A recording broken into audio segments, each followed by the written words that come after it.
ಇನ್ನೊಂದು ವ್ಯಾಯಾಮ ವಿಷಯಕ್ಕೆ ಬಂದರೆ ಸ್ನಾನಕ್ಕಿಂತ ಮುಂಚೆನೇ ವ್ಯಾಯಾಮ ಮಾಡಬೇಕು. ದಿನಾಗ್ಲೂ ವ್ಯಾಯಾಮ ಬೇಕು ನಮಗೆ.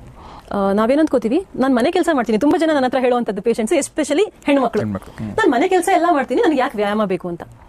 ಒಂದು 50 ವರ್ಷ ಹಿಂದೆ ಆದರೆ ಮನೆ ಕೆಲಸ ಅಂದರೆ ಏನೇನಿತ್ತು ಸರ್, ಬೀಸೋದು, ಬಾವಿಯಿಂದ ನೀರು ಸೇದೋದು, ಅಂಗಳ ಗುಡಿಸೋದು, ಮನೆ ಗುಡಿಸೋದು, ಇಂಥ ಹಲವಾರು ಕೆಲಸಗಳಿರೋದು ಮುಂಚೆ. ಅದನ್ನೆಲ್ಲ ನಾವು ವ್ಯಾಯಾಮಕ್ಕೆ ಕನ್ಸಿಡರ್ ಮಾಡಬಹುದಿತ್ತು. ನಾವು ಇವಾಗ ಹೇಗೆ ಬೀಸ್ತೀವಿ, ಒಂದು ಬಟನ್, ಎಲ್ಲದಕ್ಕೂ ಬಟನ್ ಒತ್ತಿದ್ರೆ ಆಯ್ತು. ನಮ್ಮ ದೇಹಕ್ಕೆ ಎಲ್ಲಿ ವ್ಯಾಯಾಮ ಸಿಗ್ತಾ ಇದೆ ಅಲ್ವಾ? ಸೊ ವ್ಯಾಯಾಮ ಬೇಕೇ ಬೇಕು, ಪ್ರತಿಯೊಬ್ಬರಿಗೂ ಬೇಕಿದು. ದಿನಕ್ಕೊಂದು ಕನಿಷ್ಠ ಅರ್ಧ. ಸೊ ವ್ಯಾಯಾಮ ಖಂಡಿತ ಬೇಕು. ಬೆಳಗ್ಗೆನೇ ಮಾಡಿದ್ರೆ ಒಳ್ಳೇದು, ಇಲ್ಲಾಂದ್ರೆ ಅಟ್ಲೀಸ್ಟ್ ಸಂಜೆ ಹೊತ್ತು, ಬಟ್ ಹೊಟ್ಟೆ ಖಾಲಿ ಇರಬೇಕು. ಇದನ್ನ ಮಾಡಿದ್ರೆ ರೋಗಗಳನ್ನ ತಡೆಯೋದಕ್ಕೆ ಇದು ಒನ್ ಆಫ್ ದಿ ಮೇಜರ್ ಏನ್ ಹೇಳ್ತೀವಿ ಆಸ್ಪೆಕ್ಟ್ಸ್. ಯಾಕೆಂದ್ರೆ ವ್ಯಾಯಾಮ ಮಾಡಿದಾಗ ಒಂದು ಬ್ಲಡ್ ಸರ್ಕ್ಯುಲೇಷನ್ ಇಂಪ್ರೂವ್ ಆಗುತ್ತೆ, ಆಕ್ಸಿಜನ್ ಸಪ್ಲೈ ಇಂಪ್ರೂವ್ ಆಗುತ್ತೆ. ಆ ಬ್ಲಡ್ ಸರ್ಕ್ಯುಲೇಷನ್ ಮತ್ತೆ ಆಕ್ಸಿಜನ್ ಸಪ್ಲೈ ಇಂಪ್ರೂವ್ ಆದಾಗ ದೇಹದಲ್ಲಿರುವಂತಹ ಟಾಕ್ಸಿನ್ಸ್ ಎಲ್ಲ ಹೊರಗಡೆ ಹೋಗೋದಕ್ಕೆ ಸಹಾಯ ಆಗುತ್ತೆ. ಇನ್ನೊಂದು ಚೆನ್ನಾಗಿ ಬೆವರುತ್ತೆ, ನಮಗೆ ಬೆವರಿನ ಮೂಲಕ ಟಾಕ್ಸಿನ್ಸ್ ಹೊರಗಡೆ ಹೋಗುತ್ತೆ. ಚೆನ್ನಾಗಿ ಉಸಿರಾಡ್ತೀವಿ, ಅಲ್ಲಿ ಕೂಡ ಒಂದಷ್ಟು ಟಾಕ್ಸಿನ್ಸ್ ಹೋಗುತ್ತೆ.